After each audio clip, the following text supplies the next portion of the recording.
Good morning, everyone. I'm Kristy Nudds, Associate Editor with Farmtario, and today I'm talking with the winners of the 2021 Canada's Outstanding Young Farmer Competition, Jenny Butcher, who owns a Little Brown Cow with her husband Wes, and finalists Ryan and Romy Schill of Circle Our Livestock, about how they've used out-of-the-box thinking to move their businesses forward. Welcome to you both. I'm going to start today by asking each of you about your operation and what drove the decisions that you've made in the last couple of years to move your farm forward. So Jenny, if you want to start.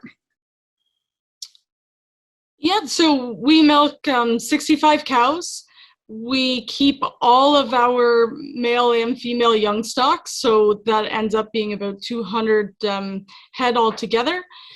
We raise the beef for our store. We sell all of our beef from both our cull cows and male calves, etc., through the store. And we have a dairy and cheese plant on site where we process all the milk that we make, 100% of it actually, into cheese, milk, chocolate milk, etc., to sell exclusively out of our farm gate. Okay. And how many, did you answer this already? How many cows do you milk? We milk 65 cows. Okay.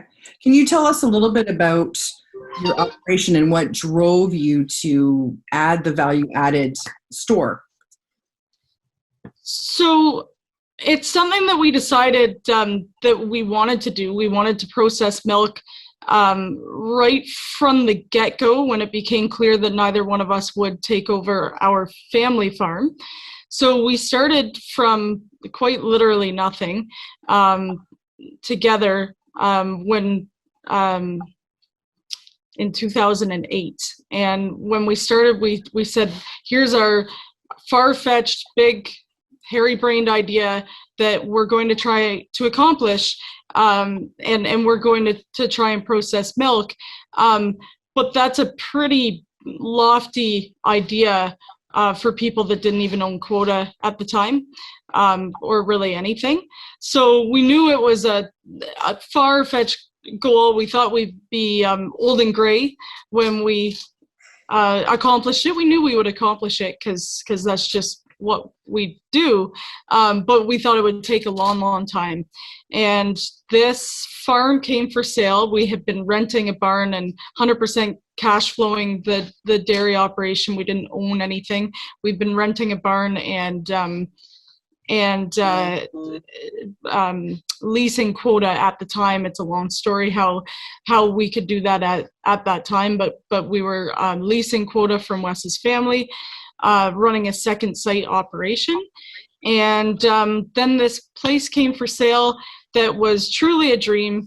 It had it was on the highway, the most busy traveled road in Brant County, and it had an abattoir on the farm that was mothballed just long enough that no one saw any value in it. And it had a barn that we knew with a whole lot of work, we could make it into a dairy farm. So the dream to process milk came both from our initial desire, but then it became really, really real when we had this building that had been a mothballed abattoir that was sitting right on site that we got to kind of dream about every day for a few years before we were able to even think about making that reality. Okay. And why did you want to process your own milk? We so many reasons, I guess. One of them, we went to a conference, and I vividly remember a professor that was speaking showed a picture of a farm in Brazil, and there was literally, I think, 10 or 20 combines, a lot of combines, combining beans.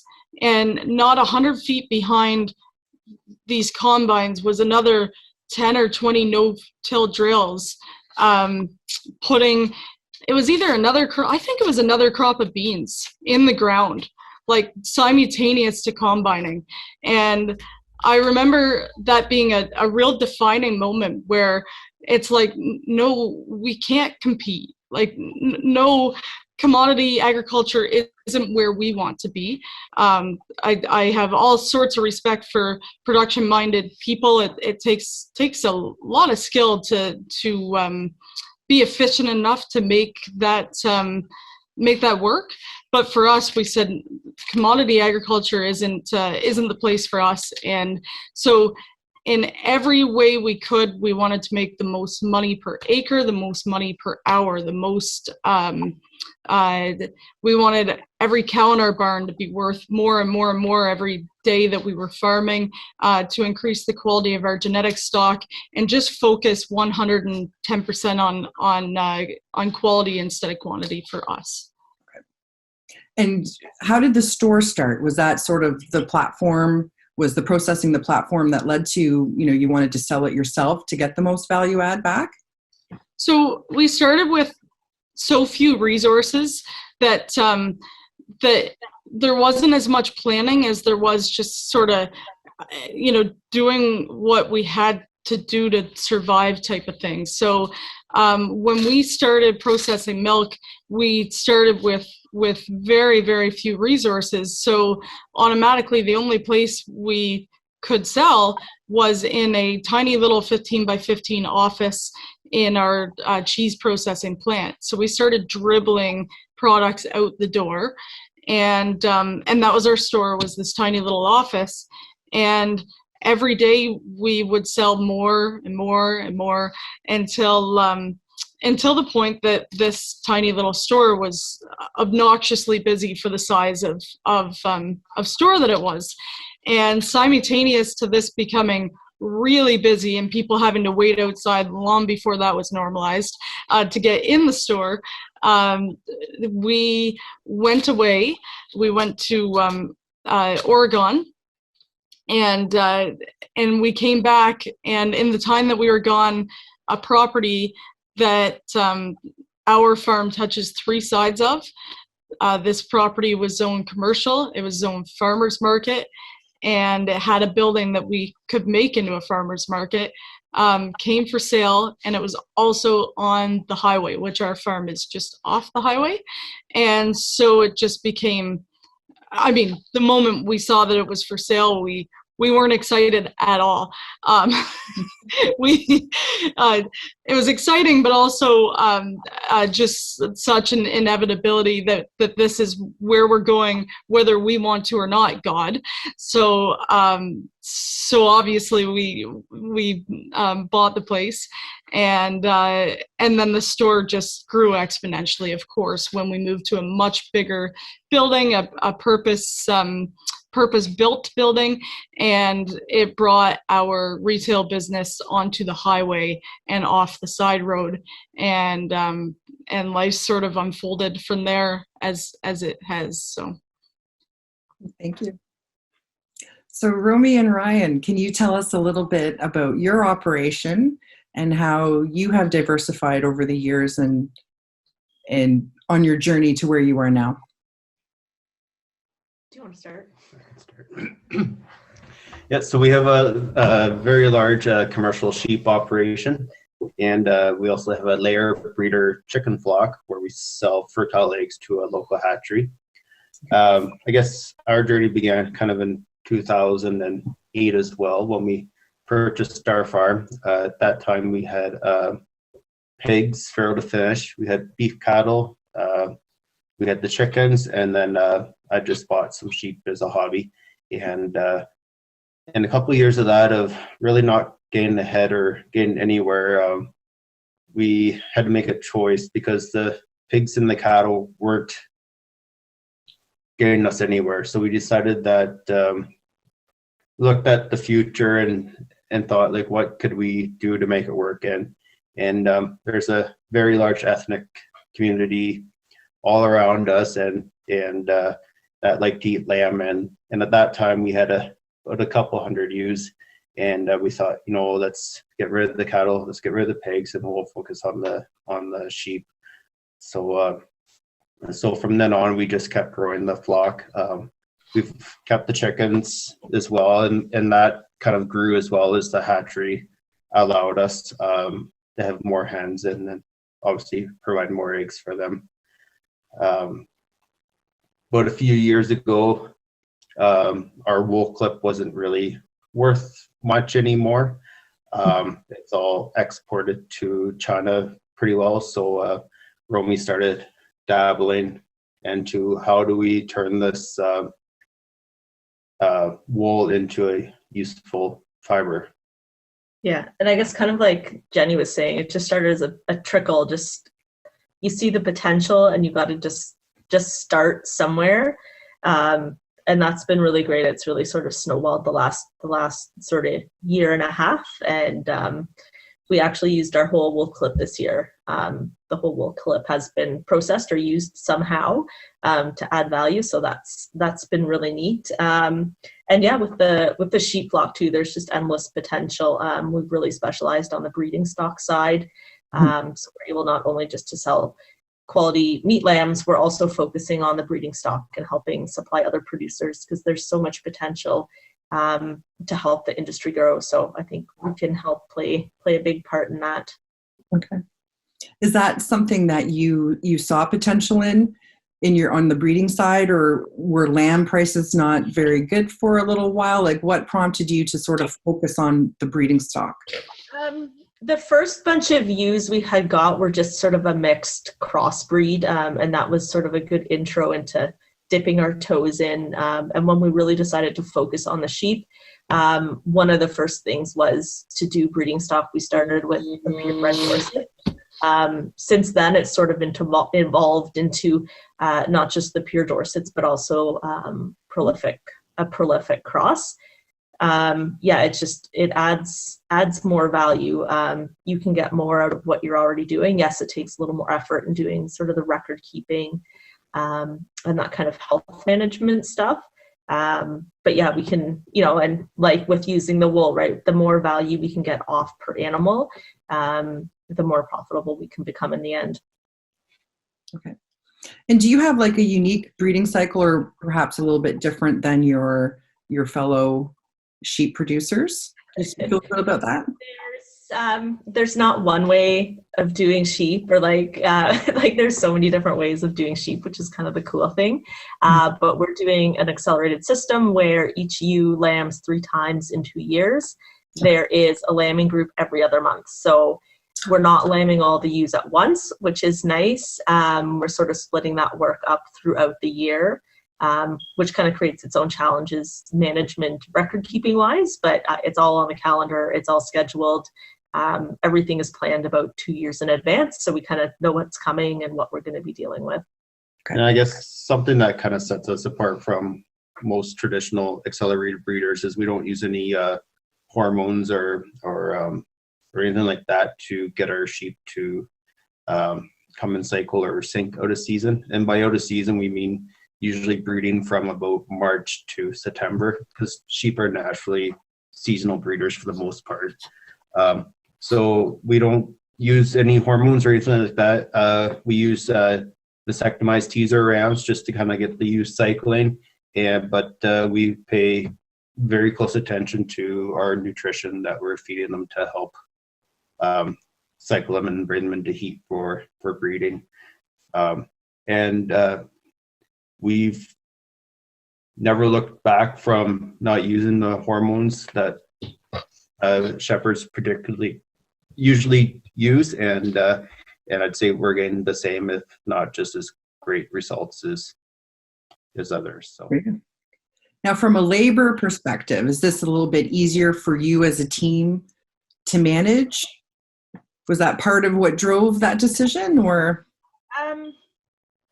Yeah, and with we have to deal with the chickens every day as well. So I know some farmers use the synchronization on their ewes because they're working off farm. They need to have a little bit more of a schedule as to when they're going to be home for lambing. But we're already home, and yeah, we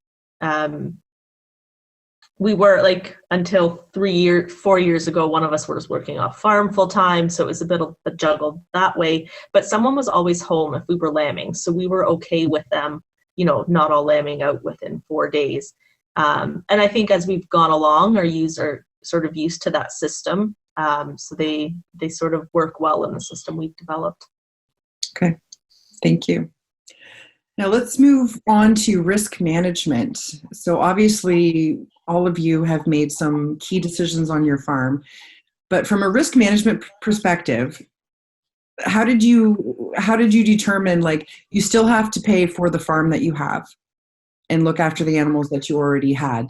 So what was your thought process going into diversifying and value adding to manage that risk?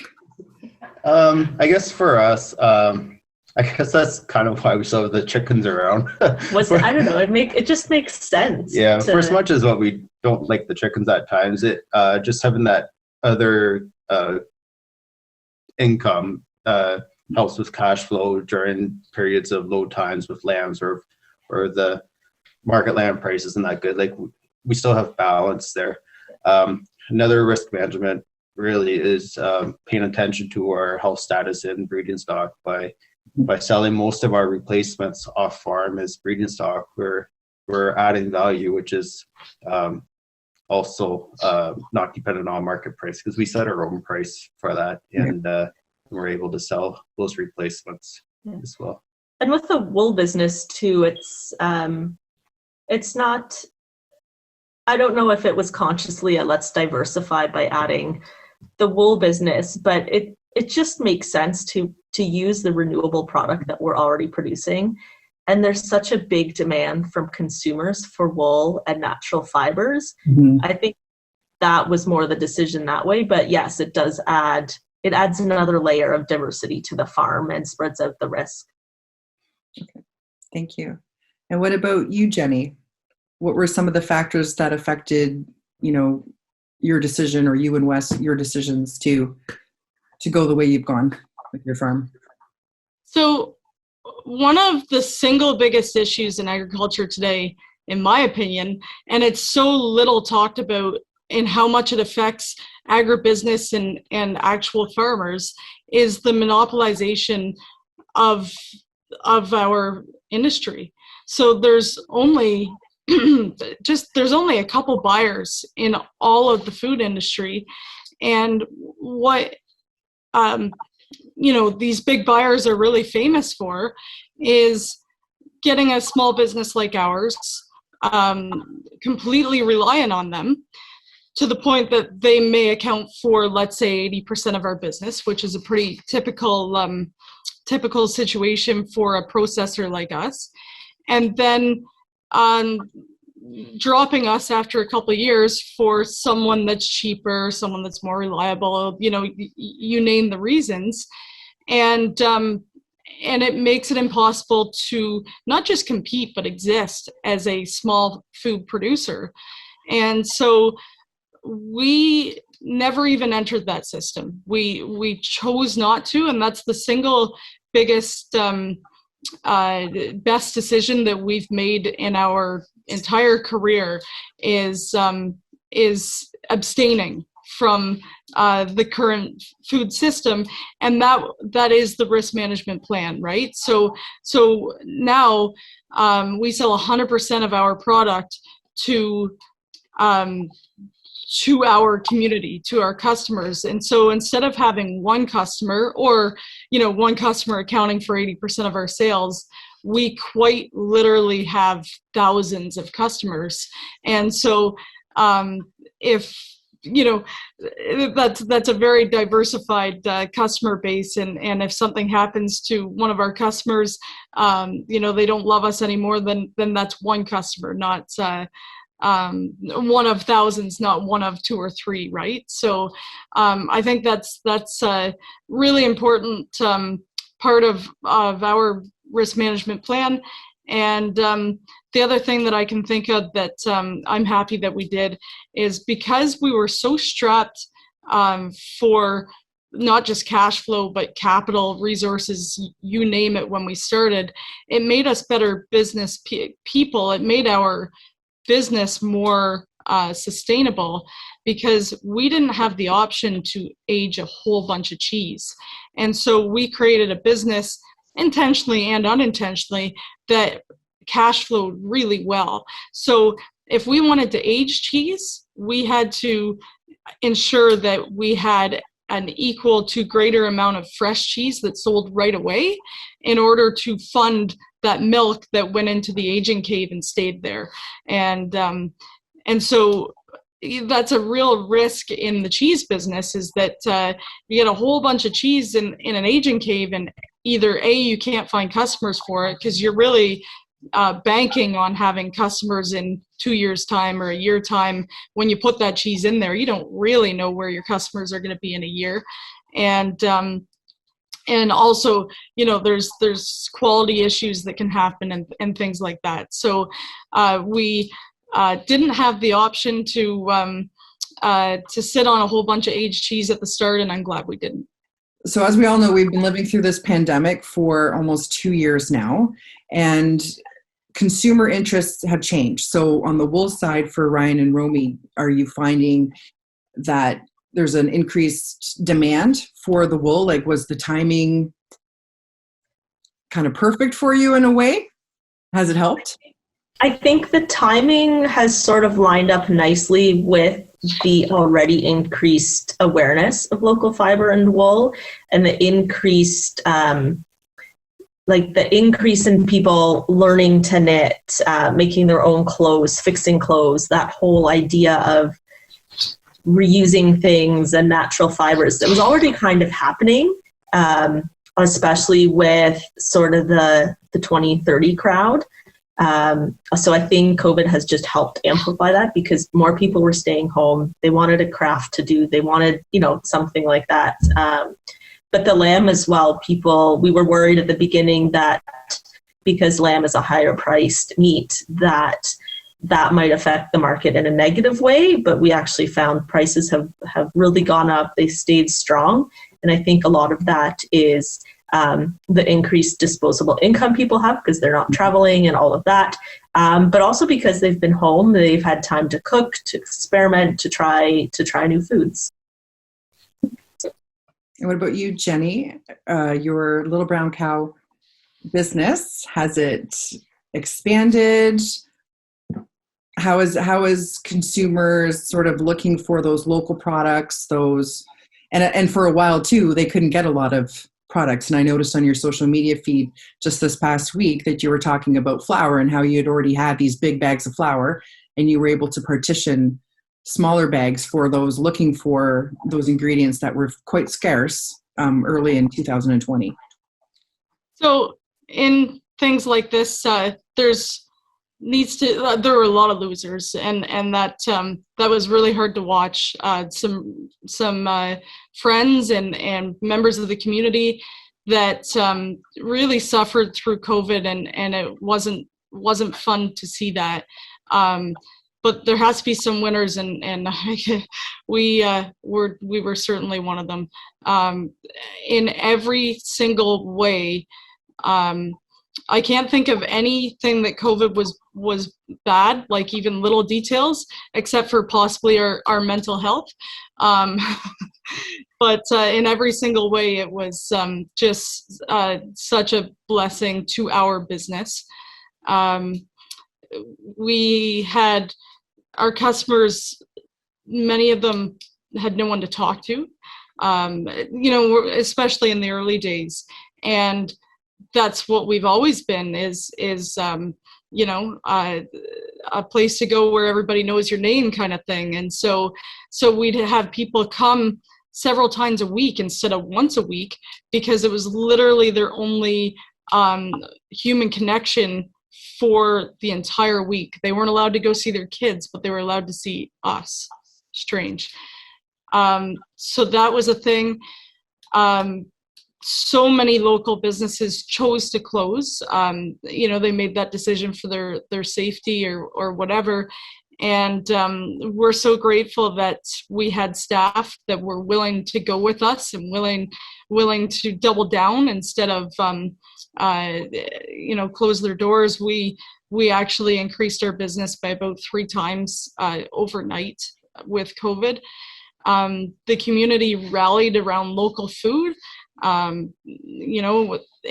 In this time of distress, that gave them comfort. And only a couple months earlier, I guess it was a couple months later after COVID started, did we already have a sign erected that, or planned to erect, that dubbed us not just the Little Brown Cow, but our tagline turned into the local food emporium. And you'd almost think we planned it that way, but we didn't. We have a really neat atmosphere in our store where people just come and hang out. Like, they take their time grocery shopping because they enjoy being there. And we play music, and the kind of music that you haven't heard in a long time. And so, and no one had anything to do.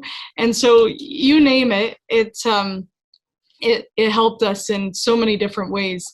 And then that was the other neat thing, is we have such a short chain between the store, and our supply chain has such a short chain that we never ran out of a single thing. I mean, obviously for short periods of time, but no one could find yeast.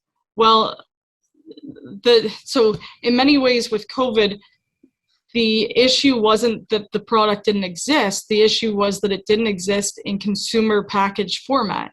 So yeast, we started selling in bakery size, because bakeries were shut down. There was tons of yeast, but it was in 1 pound packages, right? And so, so everyone came to us to buy yeast. There was tons of flour, but it was in 50 pound bags. So we repackaged the flour. There were tons of eggs. They were in flats, the kind of flats that are difficult to sell because they're not wrapped, so the eggs are just all loose. So we were able to repackage the eggs into dozen cartons just to make sure people had eggs. And probably most importantly, we had those tight connections to the farm, including but not limited to our own milk and our own cheese and our own beef. And so we had several options. Like, if we ran out of eggs, we had 5 or 6 different suppliers that we knew of that could supply us eggs. Whereas the store, it's a very slow moving machine. So if they ran out of eggs, they just had to wait. They can't just take on new suppliers overnight type of thing. So, so that's really one of the big things that dramatically changed our business was in those early weeks of COVID, the rumors got out that you can't find something, go to Little Brown Cow. They have everything. And we truly did. We had, I can honestly say I don't remember running out of, for any length of time, yeast, flour, beef, milk, or cheese, all the essentials, and produce as well, potatoes, etc. Okay. So do you think that has helped grow your customer base for the store? Well, it did, yeah. So I believe Thursday there was some talk about everything closing. I think it was Friday morning of the initial lockdowns that everything did close. Or maybe did the kids stop going to school Friday night? Doesn't matter. On Friday of the initial lockdown, we had beat our best day ever by 30% or something like that on a random Friday, of course. And by that Saturday, we were 5 times normal sales, and that 5 times continued for a solid 2 months. And then we sort of settled back down to about three times expected sales forever and ever. Amen. Let's hope. So obviously, both farms, you've diversified and you've been adding value, and some of it is reliant on consumers on the wool side, and of course, Jenny, on the store. How do you reach those consumers? Like, how did you go about sort of building your name and getting it out there for people to know where to find and buy your products? I'll start with you, Jenny. Yeah, so that's kind of the neat thing is when I talk to local butchers in the area who maybe have a similar business or business model to us, it took decades, literally decades, maybe even generations, to get the kind of quote unquote street cred that we have today. And that's not so much a pat on the back as it is to say what a time to be alive. You know, we wore our heart on our sleeve through social media. We told people our why every day, every week, consistently. And in conjunction with using social media, we backed it up with people physically coming to our farms. So whereas a butcher, you know, it's a place of business, they were coming to our home and they knew it. They were coming to our livelihood and they knew it. And on top of that, we were able to share our kind of innermost raison d'etre via social media. And that sort of 1-2 punch accelerated our credibility with our customer base by literally decades. And you just can't duplicate that. You can't, like, there's never been a time in history that you could gain that kind of credibility in that short a time. But we have it, and I'm thankful for that. Facebook, you know, I'm sort of guessing at this, but I think a lot of the research will point to, yes, it's good to be on Facebook, Twitter, TikTok, Instagram, all the things, right? But 70-ish%, I think, of your, at least our positive feedback will come from Facebook. So certainly Facebook, and then if there's time, Instagram, TikTok probably comes after Instagram, and then Twitter would definitely be in last place for us for what we do. Yeah. Thank you. So Romy, what about you for the wool business? How do you reach out to consumers, or how do people find out that that's what you're doing now? Yeah, so I've got it's mostly Instagram for me because Facebook is just not my jam. So it's mostly Instagram. So I have an account for the farm and also for the wool side of the business. And it's sharing that story and building rapport with the customers. You kind of share your everyday, what's going on. And it also builds rapport, not just with our customers and sharing the story about where the wool comes from, but it also builds a lot of connections with other sheep producers, which is really nice. So it shows them what you're doing, what your process is, you know, sort of those everyday sheep management tasks. You know, I get questions like, hey, I have this going on, like, do you have any suggestions, that kind of stuff. So for the sheep side of the business, for sure too. And I think social media is definitely, it has to be a part of our farm business now. And like Jenny was saying before, right, like some industries are very, especially like the dairy chicken industry, you have that one buyer, you really only have so many options to sell your product. But if you're a new producer coming in, if you want to, you know, do it a little different than maybe traditionally, you know, getting out there on social media and sharing that story, because it's that way to build the connection to the customer.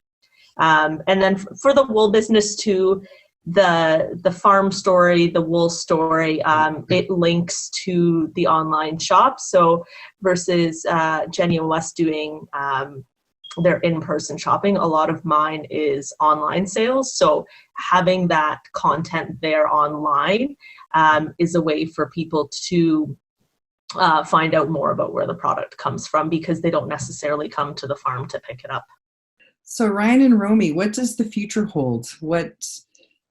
Now that you've diversified and you're having great success, and I'm assuming you're enjoying it, do you have any future plans to further diversify? It's always more sheep. We're probably good with how many we have right now because we're pretty busy. I'd love to do more wool stuff. We're actually in the process of hiring someone. It's kind of exciting to have someone full-time so that I can spend more time on the wool side of the business. Okay. And maybe the kids will get involved. We have 3 kids, so they're showing some interest, but who knows?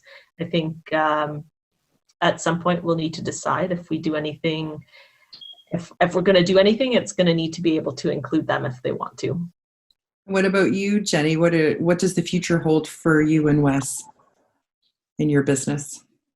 So we need a new barn, pretty drastically, and that's taking a long time to plan because it's going to be a barn that, unlike any other, I hope, it's going to incorporate our customer base in every way we possibly can, and so that's a complicated thing to make happen. So the new barn is probably our most important thing.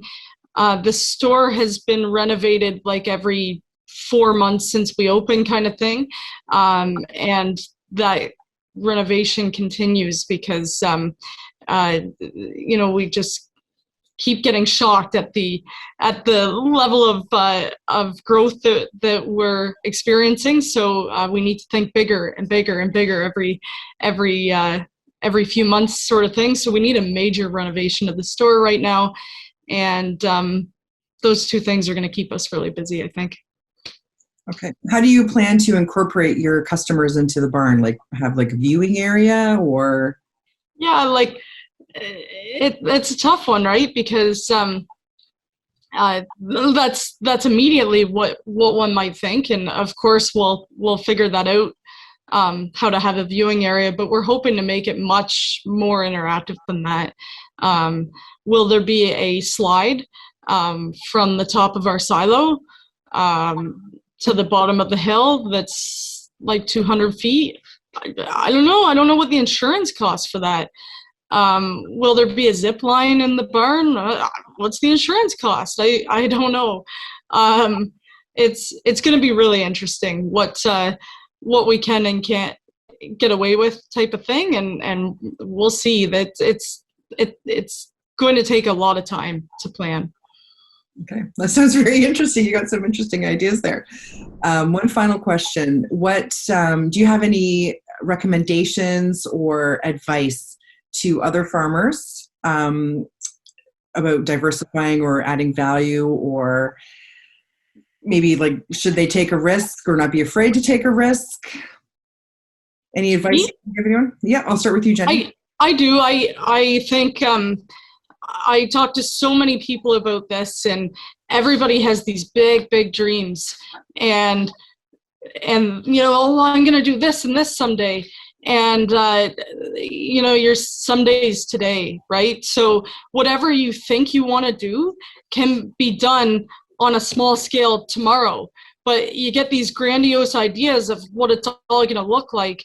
And the more grandiose the idea, the more difficult it is to get started. So for us, and I really believe for most people, in fact, maybe even everybody, the solution to your problem is to be incrementally better than what you are today, not to have an entire new life, new facelift, new this, new that, right? So if you dream of making cheese, well, then make cheese. It might not be legal for sale. Make it for your family, right? See how that goes. And then when that goes well, make a little bit more cheese, and just get started.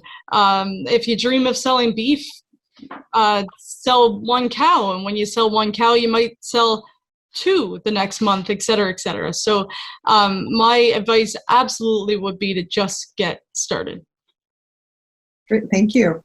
What about you, Ryan and Romy? What would your advice be? Yeah, just start.